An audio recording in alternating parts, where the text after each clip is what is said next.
Hello and welcome back to my channel. This is Adi Achin. This is my next video on one of the great raids done by the Indian Air Force. I've done a couple of videos before with regards to a raid which was conducted by the Indian Air Force, Canberras, which was one of the longest raids of the Indian Air Force when they hit the airfield at Peshawar.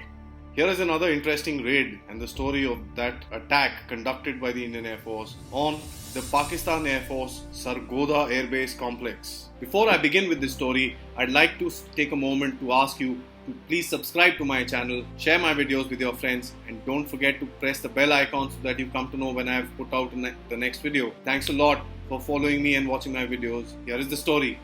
Sargodha was one of their main airbase which they were using to target Indian airfields as well as protect their so-called nation. So this is the story where we will find out how the Indian Air Force took very decisive steps and how the brave and gallant pilots flying the Canberras, the Mysteers and the Hunters reduced that airfield to dust.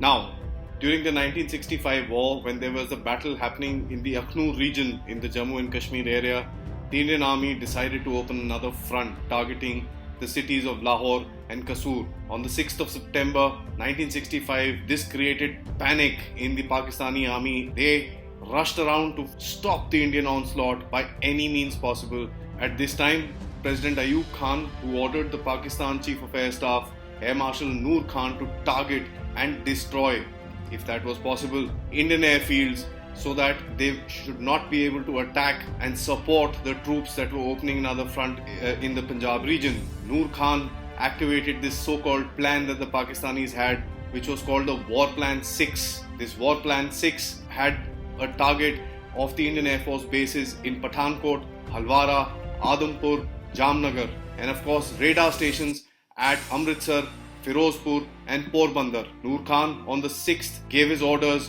to his forces to attack. While most of their attacks were failures, the only attack that you could call somewhat of a success was the raid at Pathankot. This raid caused some damage to the infrastructure as well as two MiG-21s that were lost on the tarmac itself. Pakistan's most well-regarded pilot, squadron leader Sarfaraz Rafiqi, was shot down in this particular raid. Post the 6th of September, Pakistanis refused to do any daylight raids towards any of the Indian Air Force, fearing a huge repercussion coming back from India, because in their minds, India wasn't ready for war, but it was quite the opposite. The then Chief of the Air Staff, Air Marshal Arjun Singh, who later on went on to become the Marshal of the Indian Air Force, wanted to give Pakistanis a befitting reply. Late into the night of the 6th of September 1965, he ordered his commands to proceed with the planned attacks on the Pakistani Air Force bases. These orders were issued to the bases in Agra, Adampur and Halwara. The main components of this was the Canberras, which were from the 5 Squadron, the Mysteers from 1 and 8 Squadron, and the Hunters from 7 and 27 Squadron from Halwara. In spite of the so-called chaos that was created by the dumping of the Pakistani paratroopers of the Special Services Group on some of our Indian airfields, as well as the night raids by the B-57s of the Pakistanis, the airfields at all 3 locations were arming their aircraft and getting ready for a retaliatory raid. Now a little bit about Sargodha. Sargodha is an airbase located in the Punjab province of Pakistan. It was commissioned in 1959 and set up with the F-86 jets as they came in from the USA. It became the headquarters for the Pakistan Central Command during the 1965 war, which also had a couple of Pakistani T-33 aircraft as well as some starfighters. Sargodha was also developed with brand new infrastructure, bomb blast pens for the aircraft where the aircraft could park inside, as well as 2 runways crisscrossing, which was 1432 and 0624. These runways resulted in their capability being increased by rapidly being able to recover and push aircraft off on their missions. As I mentioned earlier, it was known as the Sargodha Complex. There was a reason that it was called the Sargodha Complex. It was because it was surrounded by 3 other airfields, which were Sargodha Main, as I mentioned, Chota Sargodha, which was towards the west, Bhaktanwala, which was towards the east, and Wagowal, which was towards the north. Just around the 1965 war, there was about 80 Sabres in that area and about 5 starfighters. To protect this airfield, the Pakistanis would keep a couple of Sabres and a starfighter in the air at all times to ensure or to deter any Indian efforts to attack this airfield. This was apart from the Bofors 40mm radar controlled guns as well as the anti-aircraft regiment of the Pakistani army, apart from many machine gun posts which were strung along the air bases of all three areas. They had an anti-aircraft radar at a height of about 5,000 feet on a peak called Sakesar. Being at an altitude, they could spot Indian aircraft coming from at a range of about 350 kilometers from their location. I must say this, the Pakistanis had left out the tenacity and the will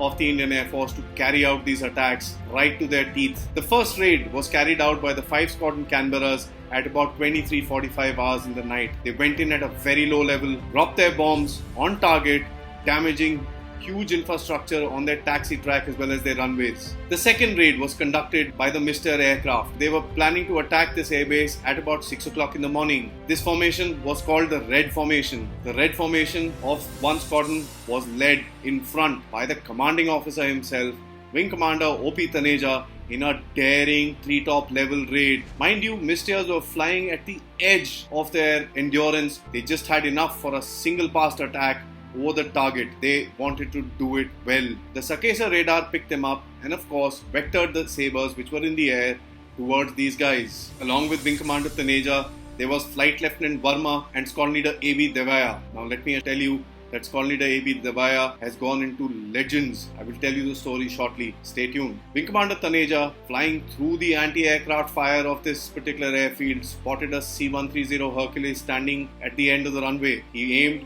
and he fired his rockets, destroying this aircraft to smithereens. The rest too fired their rockets inside the blast pens. When they pulled out of this raid, 1 minute behind them, they had the Pink Formation flying in to attack the same area. Taneja also saw the starfighters, sabers, getting into position to get behind this Mr. team. He informed the next formation coming across. The Pink Formation was led by Squadron Leader D. Satur, consisted of Flight Lieutenants A.K. Dharmawar and Flight Lieutenant J.P. Singh, along with Flight Lieutenant S.S. Dange. Satur and his formation went on to attack the aircraft parked on the ORP at the edge of the runway and some other targets in the blast pens. One starfighter was damaged on the ground in this second raid. Post the Red and the Pink Formation attacks, the Pakistanis realized what damage they had done on the airfield as well as the aircraft. They vectored the sabers and the starfighter which were in the air. After a hair-raising, ultra-low level flight back for the Misters at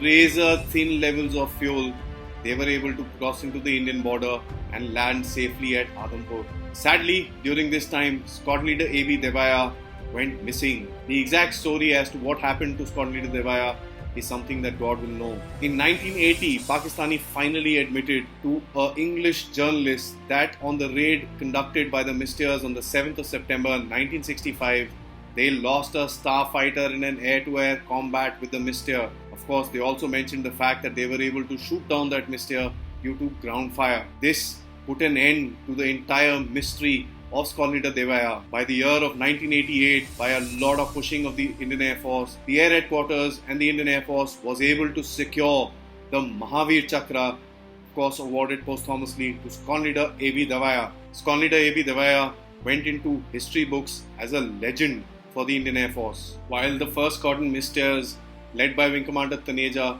was doing this raid, there was another raid of the 8th Squadron Misters flying in, which was supposed to attack the airfield of Bhaktanwala at about 6 hours and 3 minutes in the morning. This squadron was known as the Pursuits. This formation was led by Squadron Leader Jatar and had Flight Lieutenants Chopra, Flight Lieutenant Vinod Patni and Flight Lieutenant Vinod Bhatia. Squadron Leader Godfrey Salin led the second formation of 4 Misters who went in for a second round of the attack. 8 Misters arrived over Bhaktanwala undetected by the radar or the combat air patrol aircraft of the Pakistanis, went in for their attack and destroyed sabers standing right on the ground as well as strafing the airfield, creating much damage to the infrastructure of the Pakistanis. The third raid for the morning, which was coming in from the 27th Squadron of the Hunters at about 6 hours and 14 minutes. 5 low-flying Hunters from the 27th Squadron, the Flaming Arrows, were operating out of Halwara, as I mentioned earlier, targeted Chota Sargodha,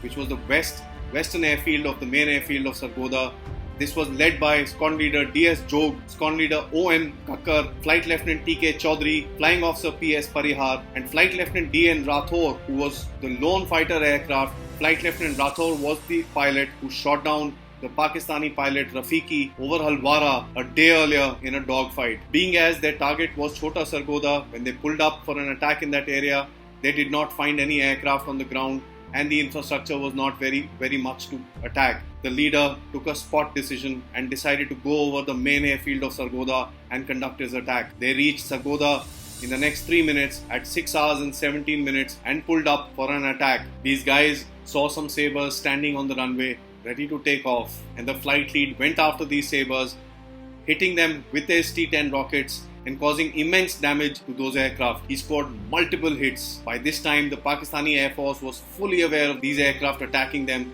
and had opened up in full power their anti-aircraft capabilities with AK and other machine guns opening up on them. It is believed that Squadron Leader Kakkar's aircraft was hit by anti-aircraft fire. Fuel started to gush out of his Hunter. As the Hunters went off, 2 Sabres chased them. One of the Sabres was flown by the so-called Pakistani legend of Squad Leader M.M. Alam. Squad Leader Alam made contact with this formation and tried to lock in with his Sidewinders. Remember, the F-86 at that time had Sidewinder missiles. He fired 2 rockets, but none of them could trace out because the Hunters were flying too close to the ground and at very high speeds. Rathore, who was flying above these guys and was observing this entire thing, probably not noticed by Alam, jumped onto Alam and fired a couple of rounds on him. In the meantime, Squadron Leader Alam got behind one of the Hunters in the formation and fired his Browning machine gun, scoring some hits on one of the Hunters. They went in, they dove down even closer to the ground and got out. Once they landed, they were quite relieved to see most of the Hunters that came back. But that relief, unfortunately, was short-lived because Squadron Leader Kakkar's aircraft was missing. It was later on realized that, short of fuel, Kakkar had ejected near Bujial, a village on the bank of Chenab, 25 miles south of Sargodha, and was taken in as a prisoner of war. But when the 27th Squadron Hunters were at the deck level coming in, they saw the next strike, which was supposed to hit at about 6:20, of the 7th Squadron battle axes coming in for an attack. They tried getting in touch with these guys because they knew the kind of formations that the Pakistanis had in the air, but unfortunately, as luck would have it, they could not do so. The next formation, 7th Squadron, was flown by Wing Commander Tariq Zakaria. His number 2 was Squadron Leader A.S. Lamba. Number 3 was Squadron Leader M.M. Sinha. And 2 Hunters that were flying cap for them was Squadron Leader S.B. Bhagwat and Flying Officer J.S. Barar. On his way in, Wing Commander Zakaria realized the anti-aircraft fire as well as the aircraft of the Pakistanis which was in the air, and he realized it would be futile to come inside and attack this area because it would mean the loss of the entire Hunter formation. They jettisoned their bombs short of the airfield and turned back towards India. Unfortunately, the 2 Hunters that were planning to protect the Hunter strike mission did not get that message. They turned in a little too late, and Squadron Leader Alam of the Pakistani Air Force got behind them and shot both of them down. The Pakistanis actually, funnily speaking, claim that Squadron Leader Alam shot down 5 Hunters on that day, but it is pretty clear that it was 2. The next strike, which was supposed to be done in broad daylight at about 10 hours and 10 minutes in the morning, again done by the 1 Squadron Mystère. This was the white formation led by Squadron Leader Handa along with Squadron Leader D.S. Barar, Squadron Leader DMS Kahai and Flying Officer Philip Rajkumar. There were 4 Mystères loaded with 1,000-pound bombs and rockets who went in low, as close as possible to the deck to avoid the prying eyes of the Pakistani radars. They were picked up, unfortunately, by Pakistani mobile observation posts at about 10:10 as soon as they went in for the attack. Several Sabres and starfighters were scrambled by the Pakistani towards the eastern approaches of Sargodha. The Sabres tried looking hard, but because of the team and their smart tactics, they were not able to track them out. In this attack, the Mystère team was able to destroy 2 petroleum dumps, 1 starfighter on the ground, and a couple of more Sabres damaged, along with 2 completely destroyed. They were able to successfully, because of their tactics, carry out their attack and zip out of that area without being noticed.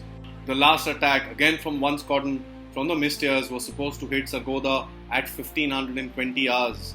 A pair of Mystères flown by Flight Lieutenant JP Singh and Flight Lieutenant UB Guha, his number 2, were carrying SNEV 68mm rockets. They went in for their attack, hit the last petroleum dump in that area and destroyed a couple of moving targets on the ground. While on his way back, they were jumped on by Flight Lieutenant A.H. Malik, who was the lead in the Pakistani Air Force Sabre formation. He was tracing behind them at about 800 yards. Because the Mysteers were pretty much a little bit faster than the Sabres, he knew he would not be able to catch up. He tried locking on to these guys along with his Sidewinder missile, got a tone and fired. Unfortunately, the missile hit Flight Lieutenant Guha's aircraft and it exploded in the middle of the air, killing the pilot. He tried locking on to the second aircraft, fire his missile, with no results. More than 35 sorties were flown from the morning till the afternoon against this one airfield. The Indian Air Force lost 4 aircraft, which were 2 Mysteers and 2 Hunters, whilst the Pakistanis lost 2 starfighters, one on the ground, one in an air battle,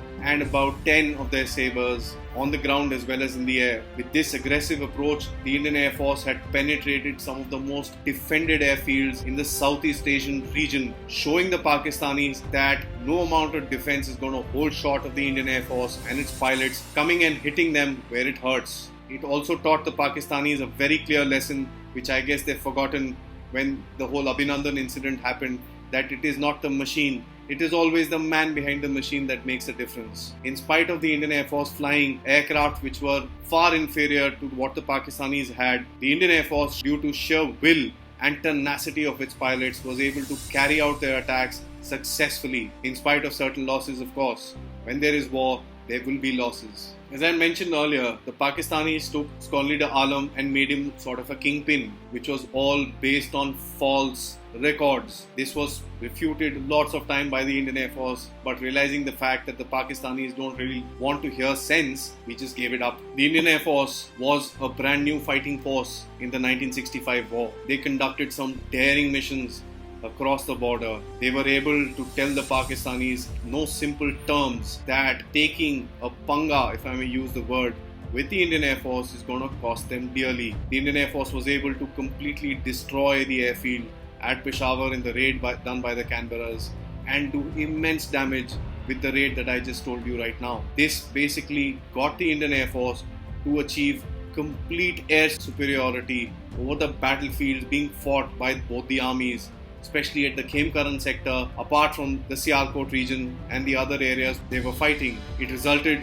in Pakistanis being dissuaded from putting their sabres in harm's way whenever there was another raid that was put out by the Indian Air Force. It dissuaded the Pakistanis from carrying out any daylight raids into India. I'm sure just these few things tell us how scared the Pakistanis got by the tactics played out by the Indian Air Force. It is always important for us to learn from our history to understand how our armed forces have become the organization that they are today, how pilots of today are so confident in taking up China and Pakistan at that same time. It is also interesting for us to read and learn about legends who wrote with their blood our history and the freedom of this country. As I say it in every one of my videos, share a thought for us soldiers standing in the battle lines, in the land, the sea and the air, once a day, every day. Jai Hind.